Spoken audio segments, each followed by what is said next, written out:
Jemaat yang dikasihi Tuhan, kita bertemu kembali dalam pelayanan minggu hari ini. Kami semua pelayan HKBP Distrik 28 Deboskap menyampaikan salam buat kita semua, buat seluruh perhalado, buat seluruh warga jemaat di rumah masing-masing atau dimanapun berada. Selamat hari Minggu bagi kita semua. Shalom.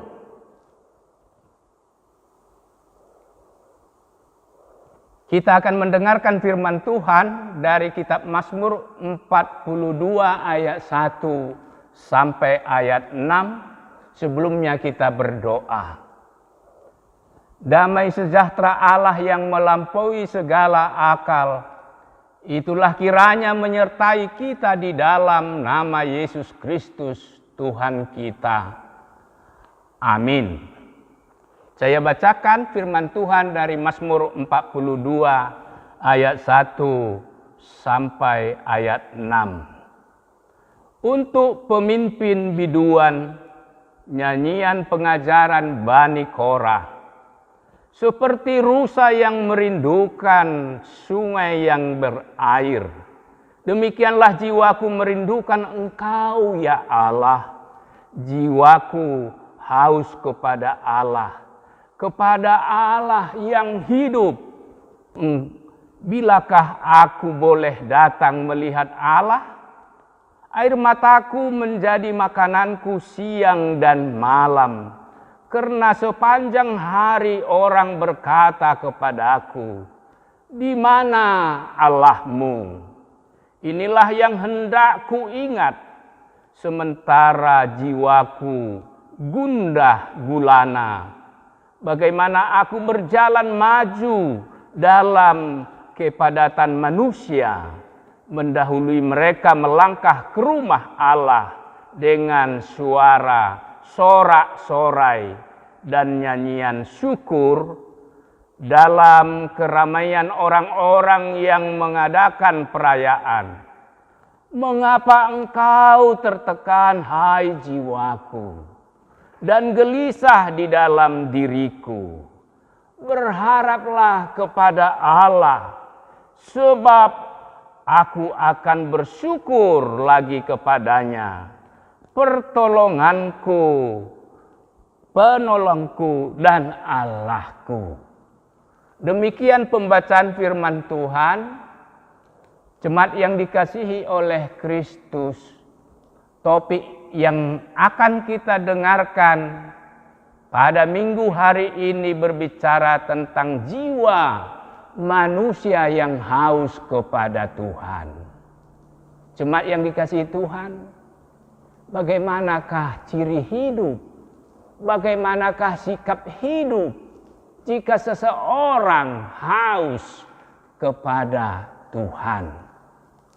Firman Allah lewat nyanyian pengajaran Bani Korah mengingatkan kita bahwa ciri hidup orang yang haus kepada Tuhan, ia tetap merindukan Tuhan dan firman-Nya. Walaupun hidup di dunia ini tidak selalu menyenangkan.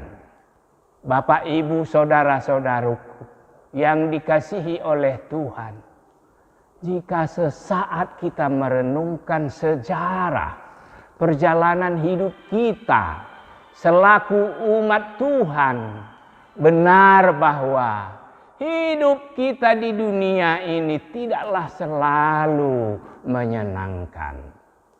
Memang ada kalanya, ada saat-saat tertentu kehidupan kita mengalami sukacita. Namun saudara-saudaraku, tidak jarang pula bahwa kehidupan kita selaku umat Tuhan sering juga mengalami persoalan hidup. Sering juga mengalami tantangan-tantangan hidup. Sering juga mengalami pergumulan yang sangat berat. Ada sebagian umat Tuhan merespon permasalahan hidupnya merespon tantangan hidupnya dengan menunjukkan sikap yang frustrasi, dengan menunjukkan sikap yang berputus asa. Jemaat yang dikasihi Tuhan, apakah cara hidup seperti itu diajarkan oleh Alkitab? Tidak, saudara-saudaraku. Firman Tuhan mengajarkan kita pada saat kita mengalami pergumulan atau persoalan-persoalan hidup. Firman Tuhan pada ayat 2 berkata, seperti rusa yang merindukan sungai yang benar, demikianlah jiwaku merindukan Engkau ya Allah. Jemaat yang dikasihi Kristus, apa arti kiasan firman Tuhan itu? Jiwaku merindukan Engkau seperti rusa merindukan air sungai. Pertama, gambaran hidup seperti rusa merindukan air, jemaat yang dikasihi Tuhan. Itu mengingatkan kita agar tetap menjadikan Allah sebagai yang utama. Menjadikan Allah sebagai yang primer dalam kehidupan kita. Walaupun pemazmur mengalami tantangan dan pergumulan hidup yang cukup berat di pengasingan dari kaum orang-orang yang belum percaya. Namun saudara-saudaraku, keadaan itu tidak sama sekali mengendorkan imannya untuk menutup kerinduannya bersekutu kepada Tuhan. Ia justru selalu mengutamakan Tuhan. Dia selalu mencari Tuhan. Gambaran hidup seperti itu diibaratkan bagaikan rusa merindukan air. Jemaat yang dikasihi Tuhan. Arti yang kedua, jika firman Tuhan mengingatkan bahwa hidup merindukan ibarat rusa merindukan air, itu adalah menunjuk cara ketergantungan hidup kita kepada Allah. Jemaat yang dikasihi Tuhan, seekor rusa yang sehat pastilah setiap hari membutuhkan air dalam hidupnya. Tanpa air, maka kelangsungan hidup seluruh makhluk ciptaan Allah akan terganggu dan akhirnya pastilah mati. Demikianlah juga hidup kita manusia disaksikan oleh pemazmur. Hidup kita haruslah seperti ibarat rusa merindukan air. Itu artinya supaya ada ketergantungan setiap saat dalam kehidupan kita, walaupun apa yang terjadi.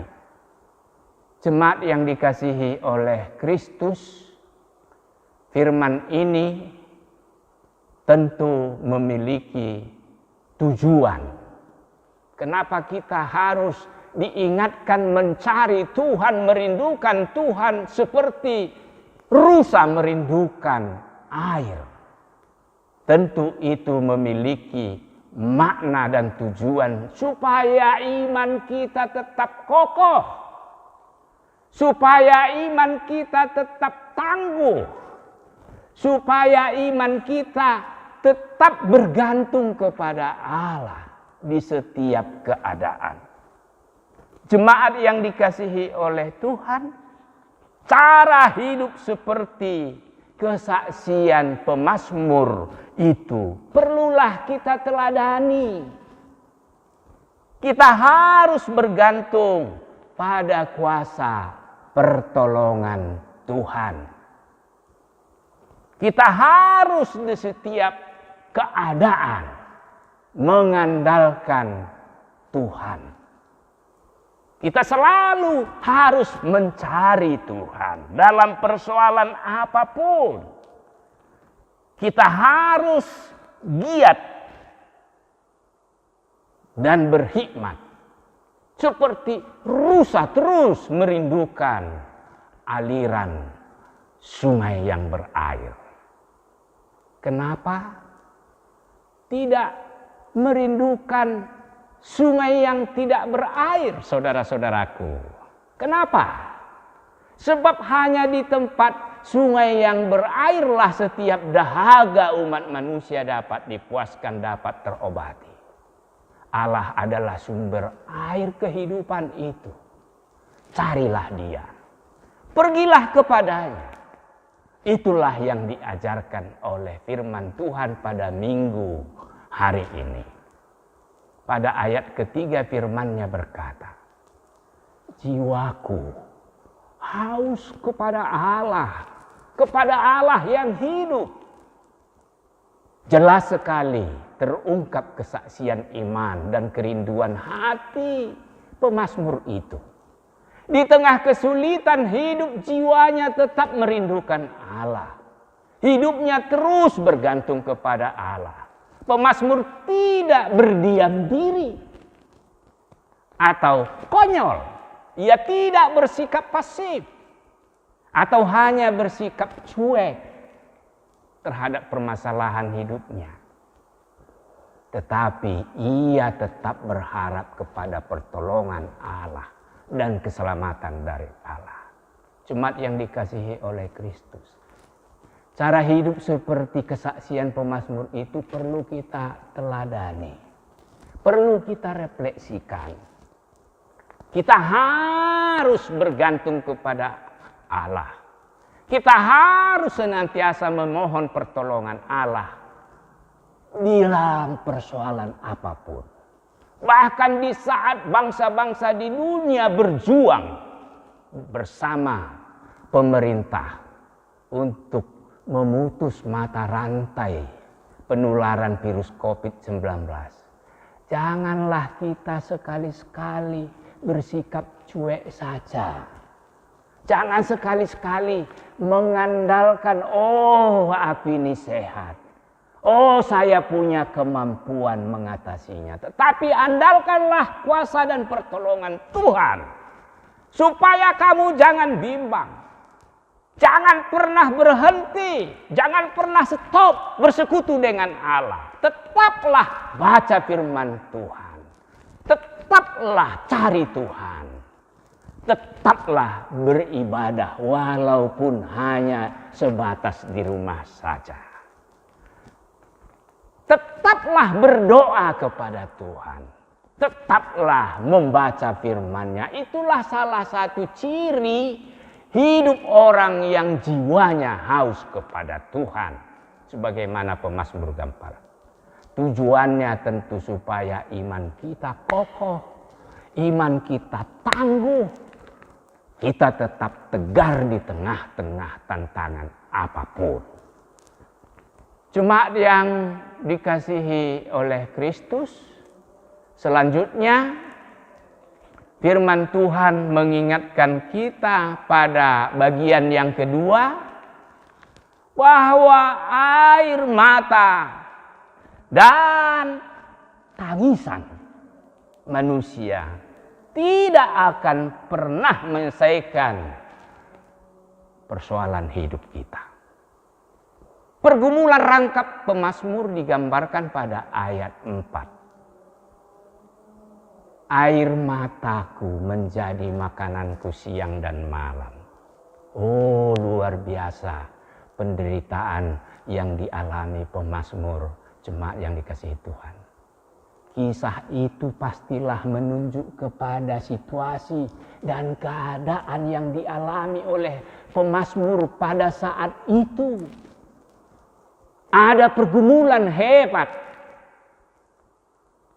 Ada yang membuat dia terus menangis dan menangis. Dikatakan siang dan malam pemazmur menangis. Dia menangis terus. Luar biasa sedihnya. Tentu hal itu pastilah diakibatkan beratnya penderitaan. Tetapi saudara-saudaraku, kita jangan contoh secara harafiah apa yang dilakukan pemazmur itu. Kita harus mengaminkan bahwa bagi yang kuat imannya, penderitaan itu pasti menguatkan. Memang bagi yang tidak kuat, penderitaan itu justru bisa melemahkan. Yang jelas, jemaat yang dikasihi Kristus, tangisan kita pada saat menghadapi persoalan, keratapan kita pada saat mengalami penderitaan, itu sama sekali tidak akan bisa menyelesaikan persoalan hidup kita. Air mata tidak akan mampu mengatasi persoalan hidup manusia. Bahkan bisa terjadi sebaliknya, jemaat yang dikasihi Tuhan. Semakin bertambah persoalan, semakin lama-lama kita bersedih, mengingat-ingat persoalan kita, semakin lama kita tangisi, maka kesehatan kita bisa terganggu. Bisa terjadi hal-hal yang fatal dalam hidup kita. Seandainya dengan tangisan dan ratapan persoalan bisa selesai, boleh seluruh jemaat kita undang, kita sama-sama menangis. Tapi justru tangisan tidak akan pernah menyelesaikan persoalan di tengah-tengah kehidupan manusia. Yang ketiga, pesan firman Allah buat kita, jemaat yang dikasihi oleh Kristus, adalah supaya kita tetap berjuang mengatasi segala tekanan jiwa. Kita tetap berjuang mengatasi kegelisahan jiwa dan terus berharap kepada pertolongan Allah. Itulah yang diingatkan terakhir oleh firman Tuhan. Saudara-saudaraku yang percaya kepada Yesus Kristus, kita diingatkan agar tetap berjuang, nggak boleh berpangku tangan, nggak boleh berdiam diri, nggak boleh cuek, nggak boleh tidak mau tahu terhadap persoalan atau lari dari persoalan-persoalan hidup kita. Tapi justru firman Tuhan berkata, mengapa engkau tertekan, hai jiwaku, dan gelisah dalam diriku? Berharaplah kepada Allah, sebab aku akan bersyukur lagi kepadanya, penolongku dan Allahku. Firman Tuhan pada ayat yang ke-6 ini sangat tegas mengajarkan kepada seluruh umatnya supaya berjuang mengatasi segala bentuk tekanan hidup, mengatasi segala bentuk kegelisahan jiwa, bahkan mengatasi segala bentuk kegundahan hati. Firman Allah yang berkata, mengapa engkau tertekan, hai jiwaku? Mengapa engkau gelisah? Pesan firman Allah ini ingin mengajar kita supaya masing-masing kita, jemaat yang dikasihi, terus berjuang di setiap saat untuk melawan segala tekanan dan kegelisahan di dalam hidup kita. Martin Luther pernah berkata, orai et labora. Artinya kita harus rajin berdoa untuk menyerahkan segala pergumulan hidup kepada Tuhan. Tetapi tidak cukup berhenti di situ. Kita harus juga berjuang maksimal supaya kita dapat keluar dari pergumulan hidup kita masing-masing. Firman Tuhan berkata dalam Mazmur 37 ayat 5. Serahkanlah hidupmu kepada Tuhan dan percayalah, maka Ia akan bertindak. Ada dua pesan dalam nats itu. Kita harus senantiasa menyerahkan hidup kepada Tuhan lewat doa, lewat ibadah. Tapi tidak cukup hanya di situ. Kita diingatkan juga harus percaya. Percaya artinya jangan rajin berdoa, rajin beribadah, rajin baca firman Tuhan, tetapi rajin juga bimbang. Kecemasan terus. Itu tidak seturut dengan firman yang dikatakan Mazmur 37 ayat 5 itu. Yang berikut, Iman Kristiani kita bukan soal perasaan. Itulah yang diingatkan firman Tuhan. Banyak umat Tuhan dikendalikan oleh perasaannya sendiri di saat mengalami pergumulan hidup, di saat mengalami pencobaan, di saat mengalami tantangan yang berat. Dia terbawa oleh perasaan sendiri. Seharusnya umat Kristen di saat berhadapan dengan persoalan hidup harus mampu mengendalikan perasaan. Sebab oleh perasaan ada kalanya seseorang terbawa oleh arus emosi yang tidak terkendali. Bahkan terlalu banyak umat dikendalikan oleh perasaannya sendiri terhadap suatu masalah yang dia alami, akhirnya ia tidak dapat melakukan sesuatu yang baik untuk mengatasi persoalan itu. Atau setidaknya dia tidak dapat mengambil keputusan atau solusi bagaimana jalan keluar dari permasalahan itu di tengah hidupnya, di tengah keluarga dan masyarakat sekitarnya. Jemaat yang dikasihi Tuhan, yang terakhir, marilah kita menjauhi segala bentuk kegelisahan hidup. Marilah kita dalam keluarga menjauhi segala bentuk tekanan-tekanan jiwa. Atau setidaknya jangan memberi tekanan-tekanan terhadap siapapun di tengah keluarga, di tempat pekerjaan, atau di tengah masyarakat. Justru kita harus menolong setiap umat yang memiliki kegelisahan jiwa supaya ia tenang, ia merasa teduh, ia merasa tenang mendekatkan hidupnya kepada Tuhan.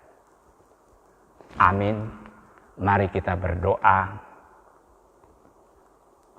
Ya Allah, anugerahilah kami dan seluruh anak bangsa ini roh yang selalu merindukan Allah dan firman-Mu. Sebab segala rasa khawatir dan air mata kami tidak akan pernah menyelesaikan persoalan hidup yang kami alami, yang kami hadapi. Hanya dengan berharap terus kepada kuasa pertolongan Allah semata, semua kami dapat beroleh keselamatan. Allah Bapa di surga, kami doakan seluruh jemaat Tuhan yang beribadah di rumah masing-masing atau di tempat yang lain. Lindungilah kami ya Tuhan. Jauhkanlah dari segala pencobaan. Selamatkanlah bangsa kami. Anugerahilah pemimpin bangsa kami, Bapak Presiden Joko Widodo dan kabinetnya, hingga pimpinan provinsi, kabupaten, kota, bahkan hingga ke desa-desa. Biarlah roh hikmat dari Tuhan tetap menyertai mereka, agar mereka tetap melakukan yang terbaik bagi kedamaian bangsa negara Republik Indonesia. Terima kasih ya Tuhan. Inilah doa syukur kami yang kami panjatkan dalam nama Yesus Kristus. Amin. Jemaat yang dikasihi oleh Kristus, kita akhiri ibadah kita minggu ini dengan memuji Tuhan dari buku nyanyian HKBP nomor 357 ayat yang pertama dan selanjutnya sambil kita mengumpulkan persembahan.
Jemaat yang dikasihi Kristus, marilah kita berdoa untuk menyerahkan persembahan kita kepada Tuhan. Kita berdoa. Ya Allah Bapa kami yang di surga, kami mengaku bahwa Tuhan adalah sumber dari segala karunia yang melimpah dalam kehidupan kami masing-masing. Sebagian daripada karunia itu kami serahkan kembali sebagai persembahan kepada Tuhan. Terimalah dan berkatilah persembahan umat-Mu ini, agar dapat kami pergunakan untuk pekerjaan dan pelayanan kerajaan Tuhan di dunia ini. Bukalah hati kami untuk mengenal betapa banyak berkat dan karunia yang kami peroleh dari Tuhan, supaya kami senantiasa bersyukur kepadamu di dalam nama Yesus Kristus Tuhan kami. Amin.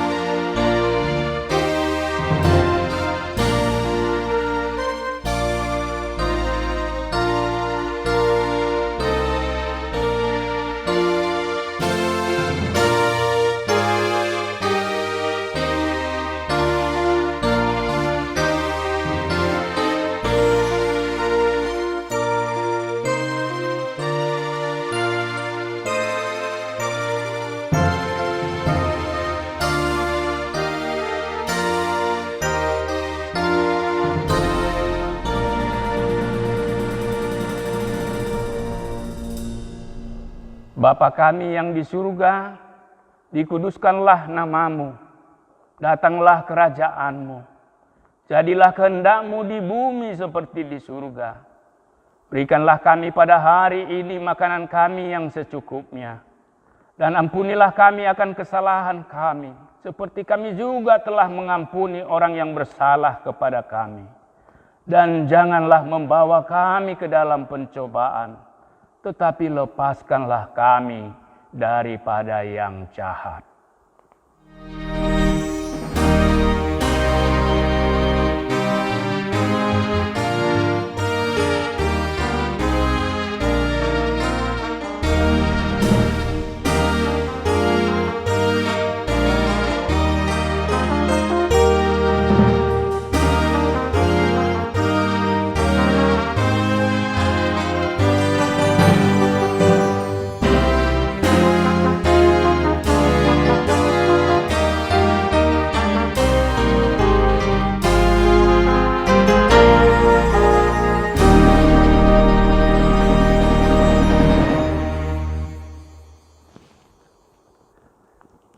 Terimalah berkat Tuhan.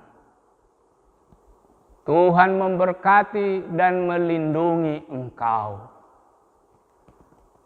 Tuhan menyinarkan wajah-Nya kepadamu dan memberi engkau kasih karunia. Tuhan menghadapkan wajah-Nya kepadamu dan memberi engkau damai sejahtera. Amin.